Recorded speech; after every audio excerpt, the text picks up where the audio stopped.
Hello, folks. We are back for another episode of the Tech Behind Fintech. Totally excited today. Today's topic is there a need for a project management office, PMO, in fintech? My guest today, excited to have her. I'm going to introduce her. Her name is Idara Ikafia. Very, very excited to have you on today. Folks. And you know what that means? That means that background noise you hear is basically another machine running Behind that I need to shut down because it's quite distracting. It's the tech behind the fintech theory. I know, right? It's literally the tech behind the fintech is like going haywire and disrupting. It's like Inception. Totally. How crazy was that? So, but these are the beauties of a live show. These things happen. Yeah. All right. So where was I? I'm gonna read your bio. Always excited to read bios. That's like my thing. I like reading bios of my guests. I like what they accomplished. One day. I have to read my bio's on LinkedIn. It's long. It has a lot of stuff. And, people can read it when they want. I can't read my own bio. But, yeah. So let's get into your bio. I'm really excited about this. Idara Ikafia is a PMO project management professional with over 5 years of experience at multinational companies and across various industries, including financial services. She's an avid explorer. She's looking forward to being able to travel again safely. Yes. You're looking forward to you've been traveling though. Okay. I'm just saying. What are you looking forward to? I'm looking forward to going back to the continent and hopefully when I say the continent, Africa and just being able to do that in a safe way, right? So we're almost there. We're almost there. We're almost ready. But yeah, that's really what I'm looking the most forward to, and then subsequently further travel away from the U.S. No, I totally understand. I'm just messing with you. Obviously, I follow you on Instagram, so I see your exploits and your traveling stuff. Yeah, so I see what you're doing. So I just have to bring that up. Yeah. So look, today's topic, I'm really excited to dive into it because definitely. It's definitely I look at process in the same vein I look at in terms of deep tech and dev and DevOps and security. You have to have some sort of governance behind all those things. So it's going to be really interesting. I think actually this is the first time we are diving into some sort of project management type of topic. So it's pretty exciting. But like all our guests know, and people who are familiar with the show, if you're not familiar with the show, prior to us jumping into a topic, we just go over some news articles we saw during the week and we just discussed them. And so let me kick that off with, you mentioned the continent, and it's a company that I want to talk about actually. In the last 5 years, we've seen a plethora of fintech applications in Nigeria and Africa in general grow at an astonishing rate. But most of these companies and developers find it difficult to access real-time banking data. This in turn creates a bottleneck when onboarding and verifying customers. So I want to introduce the company Okra, which received $3.5 million in seed funding. Its business model provides integrations to developers and businesses into existing banking services and takes commissions off subsequent transactions. These integrations include accounts, authorization, balance, identity, income payments, and transactions. They say they're well over 100 with some big name banks like Access, InterSwitch, and Lesson. So it's very interesting. And also they guarantee 99.9% uptime. Very interesting startup in Nigeria. I love Nigerian startups. I think we both do based on where we're from. So, and that's actually my favorite soup. So I love the name. When I saw the name, I laughed a lot. I was like, wow, Okra soup, man. I grew up on that. So when I saw the name immediately. Out of all the soups, that's your favorite? Big fact. Oh, wow. Well, it's my favorite. Let me clarify. Okay. It's my favorite the way my mom makes it. So somebody else could come with it. It might not be my favorite, but how she makes it, totally my favorite. Based on that information, so I have to clarify, because somebody might come and go, well, I heard aqua soup is your favorite soup. I have some aqua soup, but no, it's not. Might not be might not hit like that. So. No, I mean, no, that's fair. I mean, nobody cooks like mom, right? So okra soup is definitely a big one for me, but from where I'm from anyway, like our state, South, it's like we're big on soups. So, but also like in the East too, they're big on soups, but like edikaikong, atama soup, afang soup. Okay. So you're going real deep on me. I mean, I always liked okra soup. That was like growing up. Always. No, I mean it's a classic. It's a classic. So definitely a good one to have in your back pocket. What that's so funny you say that too. I actually, so fun fact. Okay. About back in 2000, I think it might have been 2008 or 9. I was promoting a book, and the publicist that I was with suggested that I do go in this thing called Real Men Cook or whatever, and I cooked okra soup. So I had I went in, right? So it's pictures somewhere on the internet, might be a video. Yeah, you have to like Google it hard. So anyway, I had the recipe from my mom and my aunt. They both hooked me up. I gathered it. They gave me some stuff. Obviously, I couldn't source all the material I needed. And then, I actually cooked it, and it worked out. That's my claim to fame. And I have it. And guess what? You know what it was like? It was like one of those like one hit wonders. It was real good. Everyone loved it, and I never cooked it again. I left on top. Yeah, You have to exit. Oh, you have to exit on top. You have to exit on top. So I've never had. That was it. I was like, it was like really good. Like, wow, you did a really good job. And then I retired. After that, it was done. And if anyone ever says like, you haven't cooked, you haven't cooked for us in a while, you can always just recall that one soup. Not even recall. It's a document. It was a thing. Like I think I was even interviewed during. It's pictures on the internet somewhere. And Real Men Cook. It was around that whole time. But So anyway, back to the topic. What are your thoughts on that company? Yeah. Like you said, like I'm definitely really excited about just the development that's happening in the tech space in Nigeria. I think that there's so much innovation and there's so many opportunities for technology to come in and intersect with some of these other, like verticals like within the country. You're seeing the intersection in finance, obviously. You're seeing it in healthcare, even things like when we talk about like climate change or environmentalism. You're seeing those intersections with technology. But I think particularly with fintech and in Nigeria as well, like there's definitely a huge boom.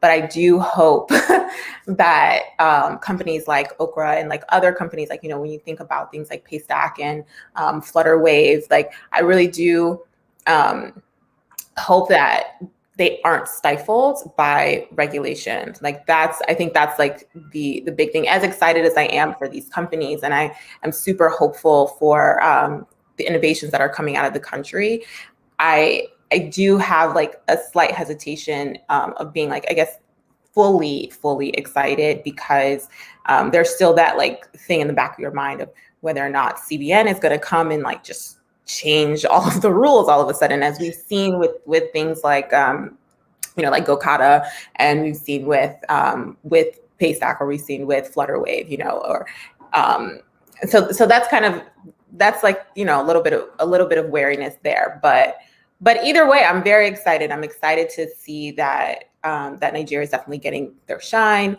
in this area, and that more and more innovation is coming out of the country for sure. Interesting you say that. So a few episodes ago, I think it was an episode in January, we had a gentleman on, and we talked about that. And then around that time, we reported that a few weeks prior to that episode, we reported that Central Bank of Nigeria changed the rules in terms of cryptocurrency being stored in bank accounts. And that sent a lot of startups trying to scramble to figure out. So you're right, and that was just totally out of the blue. It just boom on a Friday came in and did that. So that episode was a few. I think that was February, January. You look, so if you guys go back on YouTube. And I'm not going to tell you the episode, so hopefully you can stumble across more gems. But it's definitely there. We dove into top with a Nigerian founder who's in the crypto space. Okay, so I think this is a good segue to crypto now. Binance, the largest crypto exchange, has announced its plans to launch a non-fungible token marketplace in June. The marketplace will run mainly on Binance Smart Chain BSC, but it will also support the Ethereum network.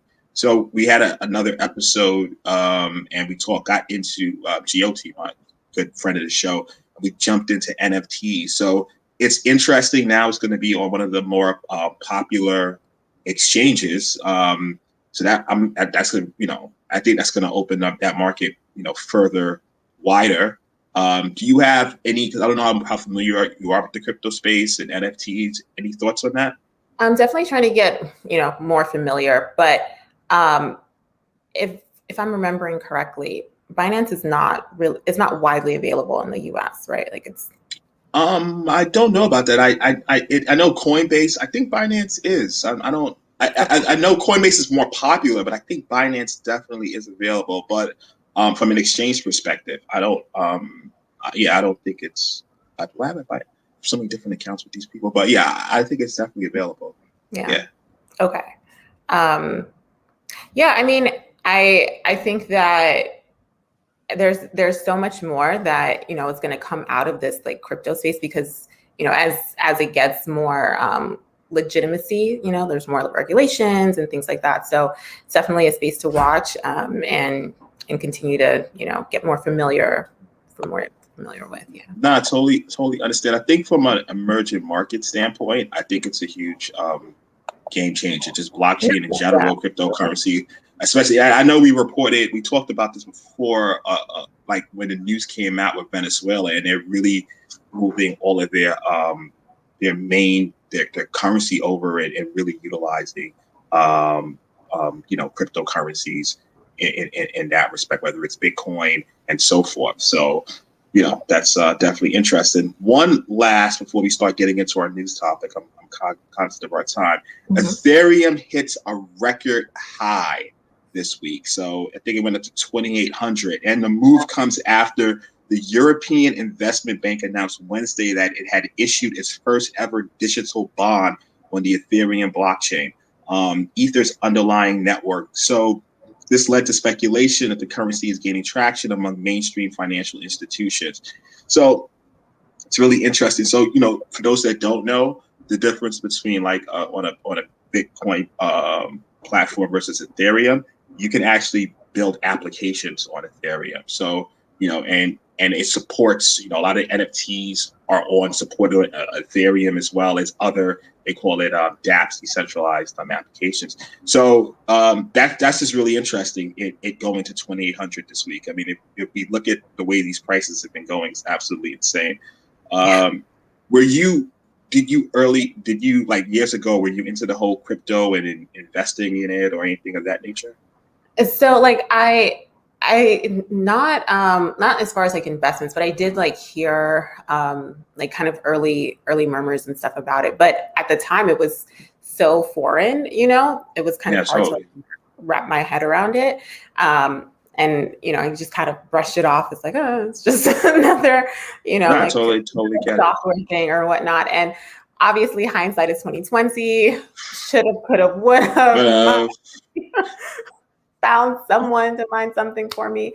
But yeah, I mean, again, like it really does speak to just the more legitimizing of the like the crypto space, right? And those currencies and seeing how that's going to be, how that's going to just like affect some of these, like you mentioned already, like these mainstream kind of institutions, right? So because Bitcoin is so, I don't know, I guess you could say like volatile or whatnot, but hopefully something like the crypto bond, like that being issued by the EU will create some type of stability for some of these like cryptocurrencies. I mean, we'll definitely see how things turn out. I mean, I know, I was just reading about this guy who got rich off of this Dogecoin. Yeah, it's just it's a lot of it's lot of speculation, a lot of crazy things happening. But I can't knock it. So moving outside of the news, and let's jump into the topic of the day. Strange, we usually have our comments going on. I don't see any comments today. Guys, if you're there, give a shout out, say happy Friday or something. Let me know that you're there. I know people are on. I can see the people on. For some reason, I don't see the comments posting to my to our system, but no worries on that. That's why these things are recorded. Let's move on to the topic of the day and jump into it. So okay. Thank you, Dan. Appreciate you. Dan Fulton, he is a friend of the show. Test comment. He's, you could tell he's a technologist because he put test comment. I love it. Thanks, Dan. I appreciate you. All right. So guys, we're going to jump into it right now. Is there a need for a project management PMO, project management office in FinTech? So, it's a very interesting thing. I mean, we coming from, first of all, can you help us out? Give us the definition of PMO for those that don't know. Yeah, so a PMO is really like, what would be the best way to say this? I tend to look at the PMO as like a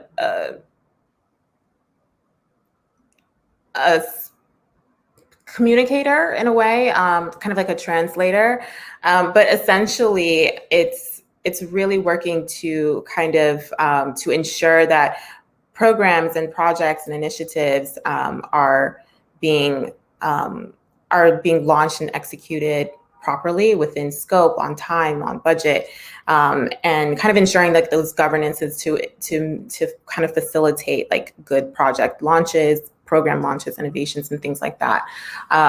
So yeah, it's kind of the governing body of like projects and programs and initiatives. So I guess that's the best way to kind of like give a broad definition. Yeah. No, I mean, that's good. Wait, we have some comments. So Jeff, thanks for shouting out hello. Man, Jeff. Another Patricia. Back to test comment. Thank you. Now we know our comments are working. Jeff again. Good Friday. Good Friday. Friday to you too, Dan. Yeah, I think Patricia's obviously a technologist. Her and Dan definitely think alike, same minds. No, that's a really good aspect. And like another thing, so we have like different terms. I think let's start going over. So we have like general project management. Like I know in my one of my experiences, one of many experiences with clients, right? We had a structure in which there was project managers, and then you had the PMO office. It was somewhat separate, but like you said, the PMO was more so the governing aspect that basically, for lack of a better word, set the rules, set the structure. The project management followed. The project managers in this particular organization didn't necessarily report to the PMO, but those standards were set by that PMO office or that particular function. And it's exactly like how you put it. And one of the things I want to get into now, and that was a larger publicly traded organization, and I've seen that structure in many publicly traded organizations that I've consulted or worked in. How does that work for a smaller organization as they start? Because usually, you start off with a real defined product or service that you're trying to launch to go live with, and you're going to expand soon. So how does that fit into the model, that particular model? Yeah, so I think that there's obviously the big difference between a large a large organization or even like a publicly funded traded one versus like a startup, a privately held company, or just a small organization in general, right? But again, I don't necessarily think that the PMOs, the goal of the PMO should necessarily change. It could look different, right? But I think that the PMO should still work as that kind of providing that playbook or guidelines or governance, and then also kind of pointing back to like what the overall strategy is, right? So the project management office, you can also think of it as like a strategy or execution office as well, right? So you definitely, and I think earlier I said that like the PMO is kind of the translator in a way. And I do think that one of the best values, like value adds that the PMO can have for maybe a smaller organization or a new startup is being able to kind of maybe be like the North Star in a way, right? So you know what the strategy is of the company, and as you're undertaking these projects, as you're undertaking these programs, initiatives, launches, you do want to make sure that you're still pointing to your North Star, right? You want to make sure that you're not just doing projects just to do them, because a startup, as you go, you have an idea, you launch. And then you want to improve on that. You want to scale. You want to reach high growth, right? You want to continue to evolve. And you don't want to just launch things just to launch things. You want to make sure that you're doing it with a strategy in mind. And I do think that that's a way that the PMO can kind of come in and kind of provide that that governance, those guidelines in a way for maybe a smaller fintech. And one of the things, I mean, we talked about, offline and in general. So, what I've seen a lot with clients sometimes, and you could add some clarity around this, is we're obviously working towards a certain effort to launch something, or we're trying to bring something to the forefront. And, sometimes there's a disconnect between the technology teams and the business, right? Mm-hmm. So obviously, everything that you run from a technology side is based on some sort of business initiative, because you're fulfilling a business need.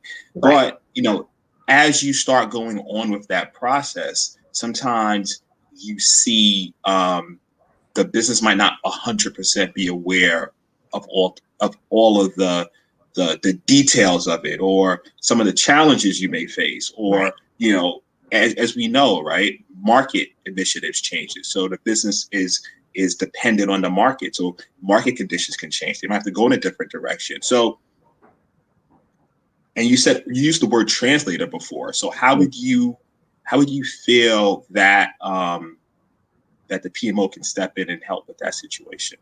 Yeah, definitely. I think that when you do think about like, the front end versus the back end, right? The business and the tech side, there is a lot of miscommunication. There is a lot of lack of understanding, I think, sometimes on both ends. And the PMO is definitely useful in a way that can take all of the efforts that maybe the technology team or developers are doing and kind of put that in a more digestible manner for the business, right? And can really advocate for the tech end and or the technology side, and kind of paint their efforts in the best light, right? So we talk about things like transparency and communication, just being able to provide that senior management level style of communication and translation of what these projects are doing and what their impact is going to be, like what the ROI is, what these maybe what the technology team, like some of the pain points that they're experiencing, and then vice versa. Also, it's like, what are some of the pain points that maybe the business is experiencing when it does come to technology projects or initiatives, right? And the PMO can also facilitate and like liaise in that way with the technology team so that they have a better understanding of some of the pain points and how best to kind of navigate and mitigate those pain points. So I think the PMO can work as a translator in that way, and I've definitely seen that in my experience, especially in working in like financial services and working with the technology team as well. Just being able to provide that information and the project data and high level also, right, to the business and to senior management, because you don't want them to kind of bog down with maybe project details or, you know, minuscule things that are happening on the technology end. But you do want them to have an understanding of what is happening and some of maybe the blockages and ways that they can possibly, you know, that they can, one, be aware of that, and then also help to kind of mitigate those. And again, it's vice versa, right? So it's translating for the technology team, but it's also translating the business need and business concerns to the technology side as well. There's some things I want to address with that, but first I want to go to the comments that we have.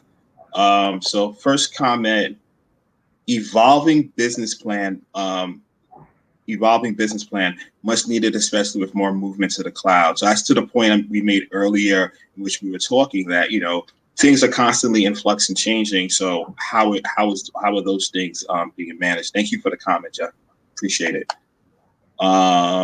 Next, from Mirko. I like the statement of Idara on PMO being the North Star. PMO has the function to be the glue or linkage or translator between strategy and operation. PMO enables the execution of an idea, providing the discipline and standards of success. What do you, thanks Mirko for that comment, appreciate it. What are your thoughts on Mirko and Jeff's comment, Idara? Yeah, I mean, I definitely think that the PMO does kind of hold that, that role as that glue, right? You're not just working with technology, right? And you're working with the business as well. And across the business, there's different teams too, right? So you're working with compliance and legal and operations and, you know, accounting and things like that. And you want to make sure that everybody's at the table and everybody is, you know, able to come to a consensus that still like gets us to what the actual goal is, right? So again, like the PMO should be the reminder of like what the overall strategy is when we do like launch projects, when we do launch programs, right? You don't want to just do things as a reaction. You definitely still want to execute with a strategy in mind, and you want to be mindful of that as it. You know, you want to be mindful of the evolution of that strategy too, like as the business progresses and continues to grow. So yeah. So sorry about that. I'm sorry. I'll let you. I thought I was going to ask a question. Go ahead. What you just said. So how do you stand one up? Number one, because we're talking like a lot of the times of situations that I've seen. They're already there when you come into larger organizations. Now, when you come into like the fintech space, or even maybe, or even in another situation where a private equity firm may have acquired a new company, right? And these things are not established as of yet, and now they have to get things aligned. How do you stand one up? I think. And, you know, I've definitely had experience in that as well.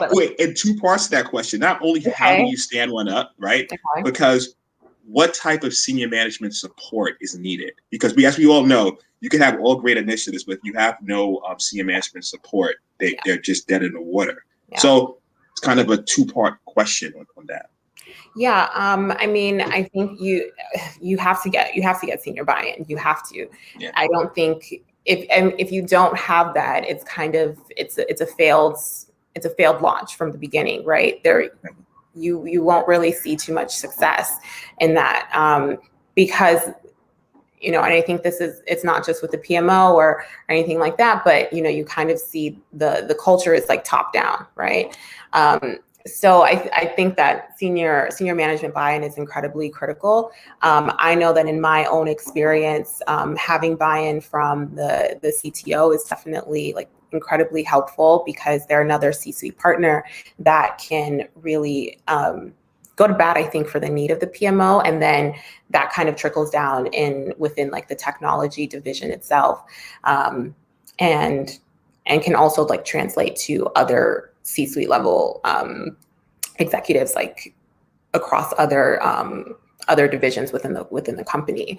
So I definitely think like getting your buy-in from either your CTO, your COO, if there's a strategy officer or executive, that's another individual that'd be great to get like buy-in from.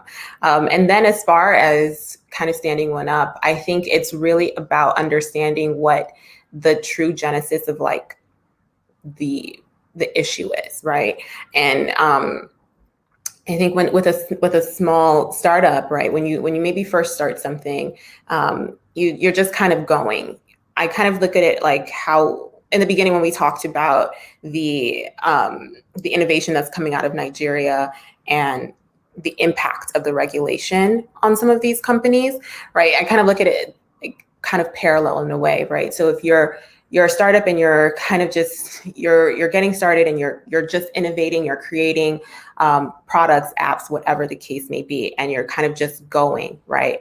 But after a while, there does need to kind of be a more set in stone or more structured way of how the company is going to continue, right? And so I think people sometimes look at the PMO as an innovation strangler, and really, and I do, because some people think that, okay, well, we've been doing it this way for so long, people are averse to change, and I think that's just kind of natural. That's human nature in a way, but people kind of don't want to be told that they can't do things how they've done them in the past, and then also sometimes there's confusion of who actually like who will oversee like project managers, right? So some people think of the PMO as like they're reporting to the PMO and they kind of have to meet some of these goals that the PMO might establish. But I tend to look at the PMO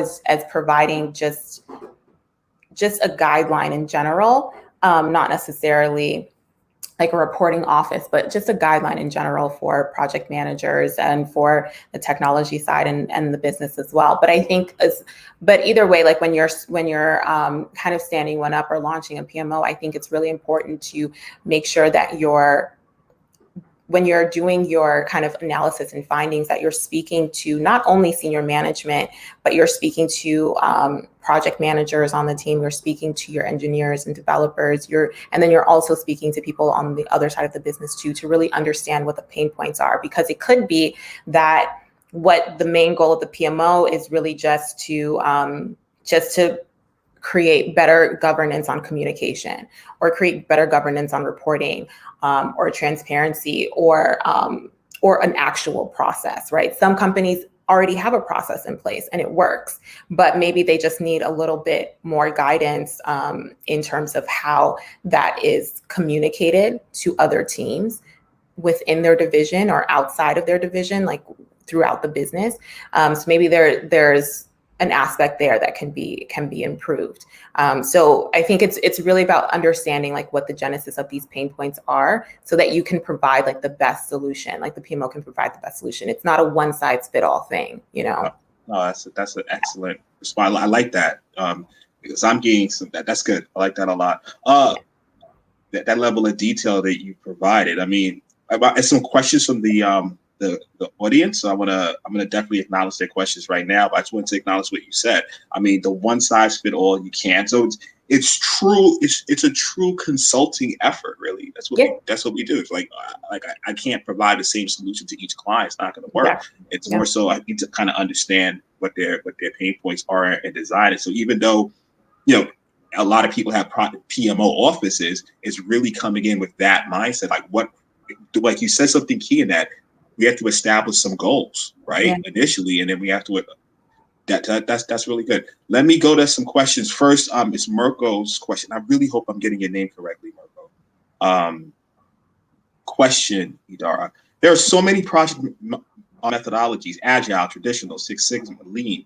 What is your experience of selecting the right methodology for the project and also for the overall organization maturity? I'm going to keep that question up. I have some thoughts about that question as well. Okay. Please, you're going to go first. Okay, cool. Thank you. I think this kind of points back to what I said previously. And Merkel, thank you for the question. I think that is, I think it depends, right? So it's obviously it's not one size fit all. And sometimes it's not necessarily for the PMO to make that decision. I hope that makes sense. And, so I have definitely had experiences where I've come into an organization to set up a PMO and there's already a methodology in place, right? Maybe if it's agile already or Six Sigma or some type of hybrid or something like that, right? And so I think that you kind of, when you're setting something up, I think you kind of have to think about,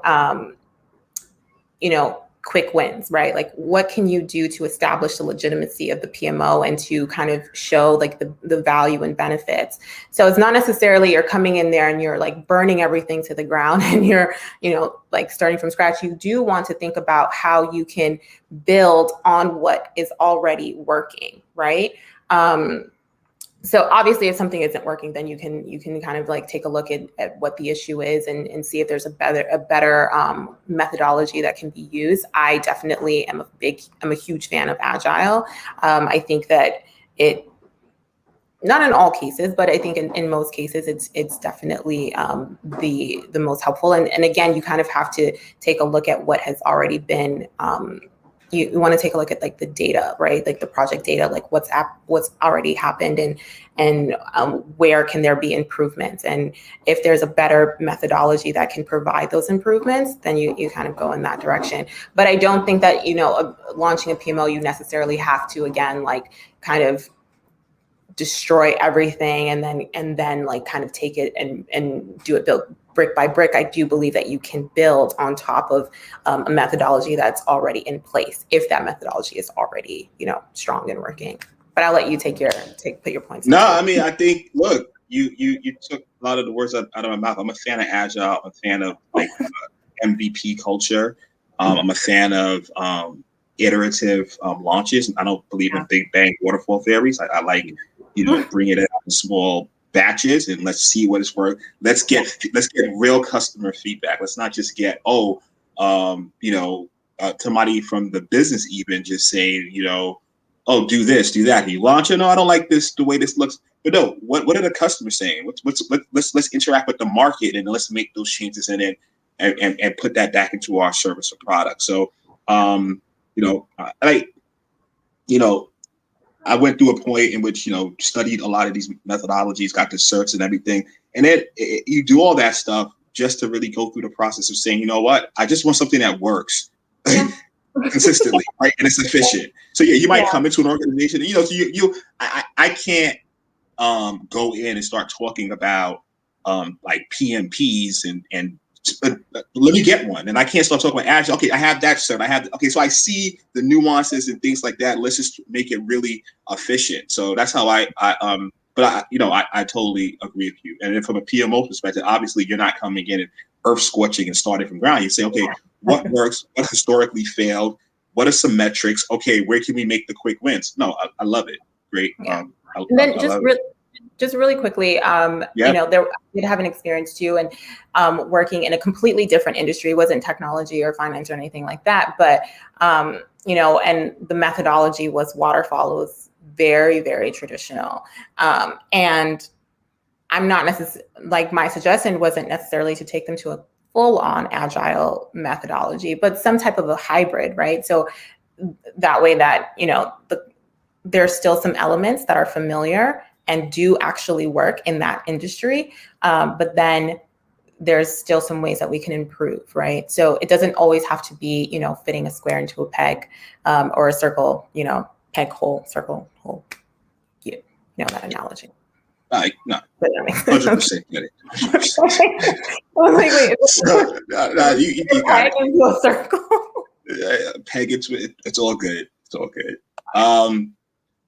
Dan's question, spicy questions, getting spicy. I love it. It's a whole different direction of how we use spicy and the whole hip hop vernacular. But spicy question, and I'm sure it depends.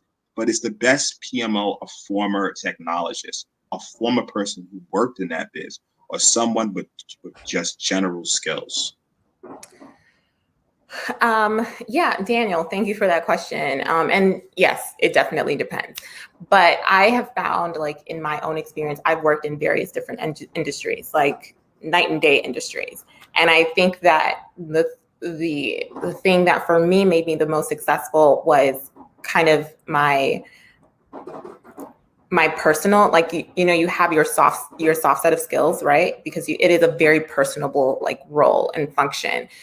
You have to get people on your side. You have to get people to want to get on board, right? But then also it's those hard skills, right? So that, like, kind of business acumen, or just like somewhat of an understanding of the technical scope. So I don't necessarily think that you have to be a technologist, like a core technologist, because sometimes it can be easy to kind of only see that side and maybe not see the rest of the organization and the business end.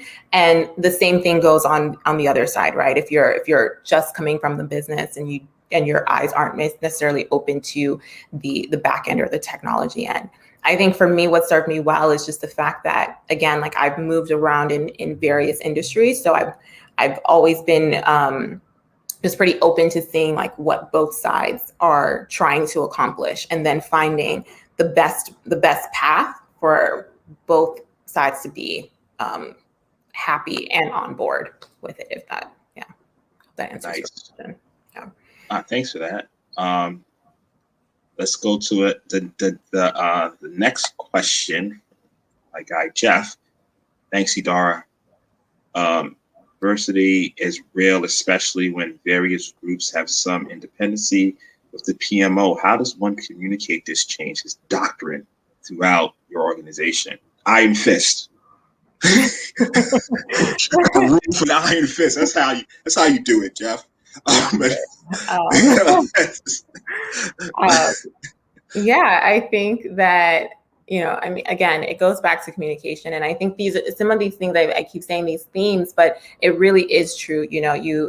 I've had really great experience in being able to kind of set up, like, mini POCs in a way, and having people who have kind of been able to experience some of these new changes or guidelines in their day-to-day, kind of be those behind the scenes champions, right? That's something that's been really helpful for me in my experience. But again, it's communication.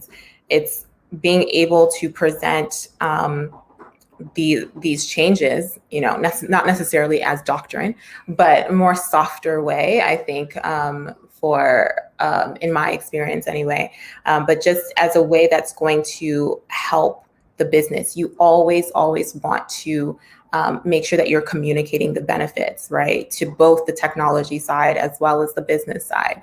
I find that the PMO is always having to kind of, like, be able to, like, articulate why they're there, what they're there for, what they do. So I think that it's really about being able to communicate the benefits, communicate the value add, and there's going to be people who just aren't on board. But if you have enough of people who are, that'll hopefully, like, drown out the naysayers as well. But just continue to communicate and show that value, like, as soon as possible. So we talked earlier about, like, quick wins, right? So being able to kind of put those out there and kind of solidify the legitimacy of the PMO.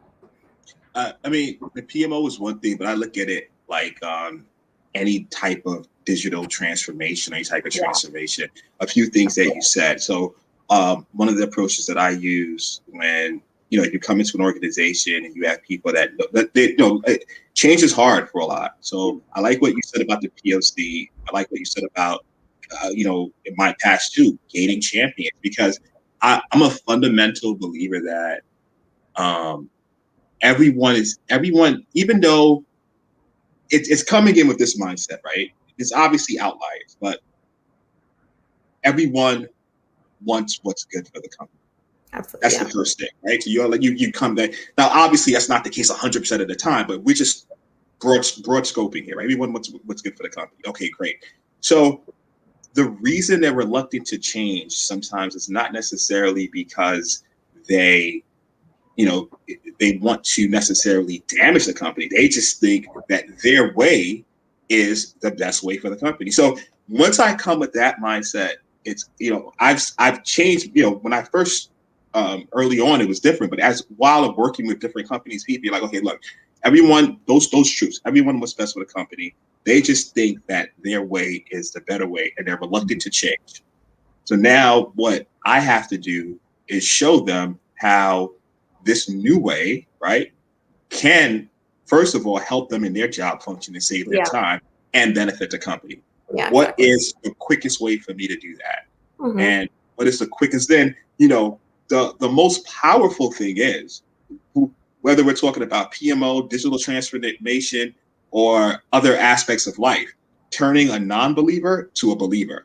Because once that non-believer becomes a believer, oh my goodness, they'll sing your praises. They'll walk behind you and they'll just sing. Every time you come in, they'll just be singing. They'll be your greatest champion. They'll tell people about you for ages to come. So I think personally, in looking at different client projects I've been involved in, those people have been the biggest advocates. Yeah. So I always find it a personal challenge to seek out the non-believers, the people who are the most reluctant, and say, okay, you know what?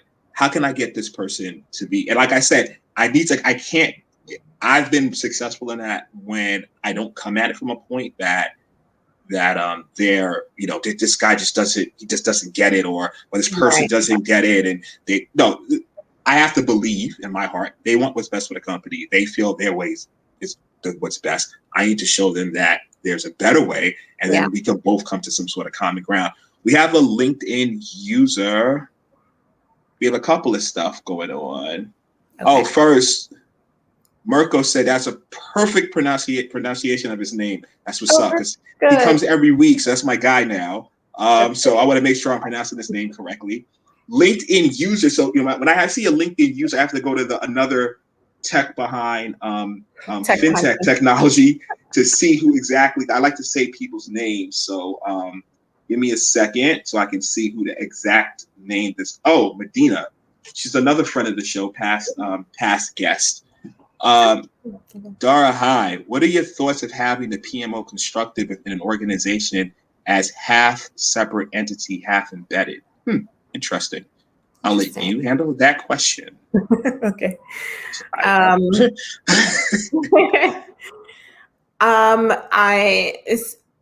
So I'm going to go off the understanding, and I'm not sure if there's time for clarification, but based off the understanding of the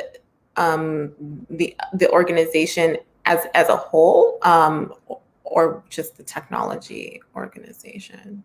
Well, okay, let's see what she says here. She says a follow-up was, I've seen instances where organizations go back and forth between the two.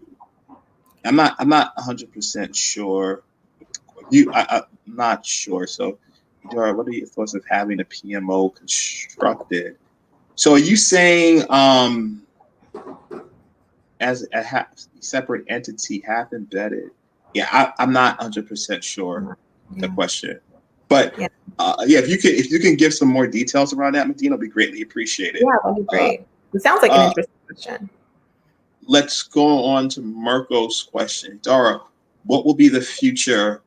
What will be the future project management? Agile is already over 15 years old, and other methodologies are around since half century. How can we captivate the new generation of PM on the PM topic to stay focused and get stuff done? Yeah. So the future of project management, that's a huge question. Thanks, Merkel, again for another question.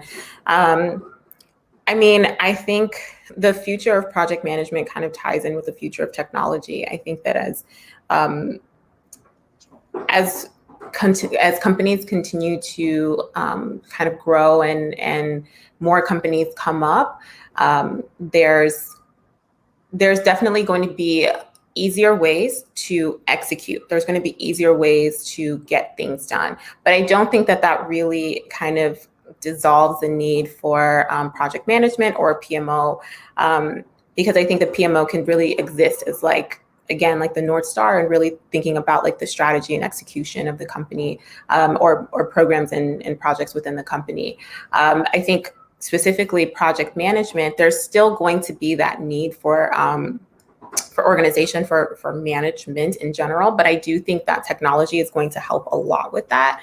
And perhaps you'll start to see, and this is just, just my own thoughts, but perhaps you'll start to see more individuals becoming not necessarily specifically project managers, but having a wider scope of their role, and not just focusing on the function of project management.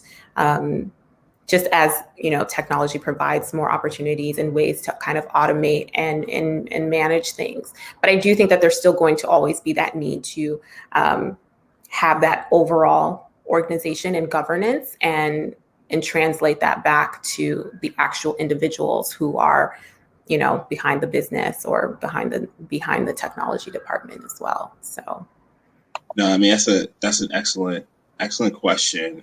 Yeah, an excellent response. I mean, let's break that down historically, right? In the early in the 90s versus the 2000s, between 2010 to now, how we release software is 100% different, right? So, whether you're looking at this whole, a continuous integration, deployment, how that works versus how we, even if you just look at a vertical like banking, right? How we went live. Dan remembers this, because we were at the same place in 2001, right? How I at that particular organization, I was managing the QA environment, the production environment, and it was no change board, it was no CAB, it was it was different. Same organization now, it's CAB, you have more DevOps processes and stuff like that. So to your point, it's definitely going to depend on where the technology goes, and it's in line. I don't think the management aspect goes away at all. It's just how do you leverage the resources around you to more efficiently do it? I mean, and when you're talking about certain methodologies, right? Yeah, Agile's 15 years old. I mean, it's just you just start evolving. Like they have lean, right? But you look at lean and agile, it's certain things that are similar, right? You have that whole concept of minimal viable product, understanding what the market is doing. So all these things are just evolving, and you're constantly just diving deeper into it. Yeah. You know what? Apparently, we can go. Let's see what Dan is saying, because we worked together like 20 years ago. Literally, it's crazy. Okay. We took stuff live at 3 a.m. with 2 Liter of Mountain Dew and a lot of Cross Vegas in 2000. Yeah, dude, it was crazy. Like So I totally remember those days. And I was like QAing at the time. It was just a whole different vibe.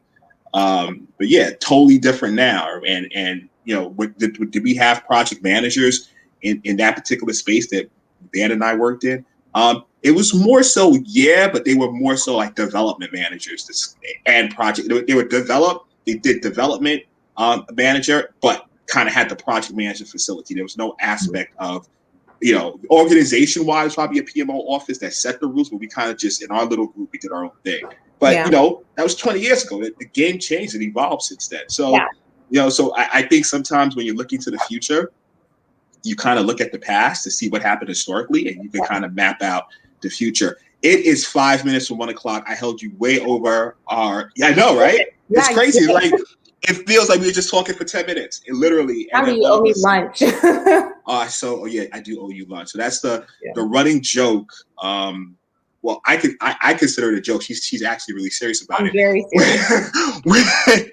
When we worked together previously at a client that I was in, Idara was gracious enough to get me lunch at a really cool burger spot. And since then, I don't know, the pandemic happened, I would say. No. Right? So we've been out of New York. I couldn't repay the favor, but no. yeah, I haven't been. You disappeared a long time before that. Well, I was around. But yes, you are absolutely correct. I do owe you lunch. But maybe we go back to the same burger spot. I like that burger spot. Real cool. No, I want to make the decision of where we're going. Well, obviously, yeah, I guess because I guess I made the decision when makes perfect sense. Yeah. So yes, that is accurate. Guys, listen, thank you very, very much for tuning in. Dara, let me ask you, of course we have to ask, how can people find you if they want to find you? They want to ask more questions about PMO and project management and different things of that nature. Yeah, I'm on LinkedIn. So that's probably the best place to kind of contact me for questions like that. I think that would be the best place for sure. Absolutely. LinkedIn. Okay. I think I know it's 2 minutes. Let's see if we have time for one more question. So I mean, a separate office within the organization or embedded with. Okay, I think what Medina was talking about is the PMO totally separate in terms of their own entity, or are they embedded within an operations function? I mean, I think that it can work either. I do think it can work either way. I have seen a lot more success of the PMO kind of being its own entity and then just kind of working cross-functionally, right? So working with these other aspects of the business, working with the technology side, because then you're able to kind of, because you want the PMO to kind of be like Switzerland in a way, right? Like neutral or whatnot. That's the best way to say it. You want the PMO to be neutral, and you do want the PMO to, again, be able to facilitate and translate the needs of both the business and the tech side, the technology end as well. Like you want to be able to ensure that the PMO office is doing that the project management office is doing that. So I think that the PMO as its own separate entity is probably the best way, I have found anyway, that what I've seen is the best way to make sure that happens, to facilitate that. Thank you, Medina, for the clarification. Yeah, thanks, Medina, for the question. And Dara, thanks for being gracious enough to answer that last question. I think that's a good closing note. So what were you about to say? Oh, no, I thought you asked if I had a closing note, but go ahead. Oh, no. Do you have a closing note? No, I was just going to say thank you for having me on. It was great. Yeah. So listen, I consider you a friend of the show, so I would love to have you back on, and we can dive more into topics around project management and other things that you would be getting into. So it'll be great. No problem at all. Thank you very much for coming on the show and being a gracious guest. So with that note, I bid everybody a happy weekend, and thank you for tuning in once again. So tune in again next week, Friday. We are here 12 p.m. EST, and we will have another interesting topic on the Tech Behind Fintech live.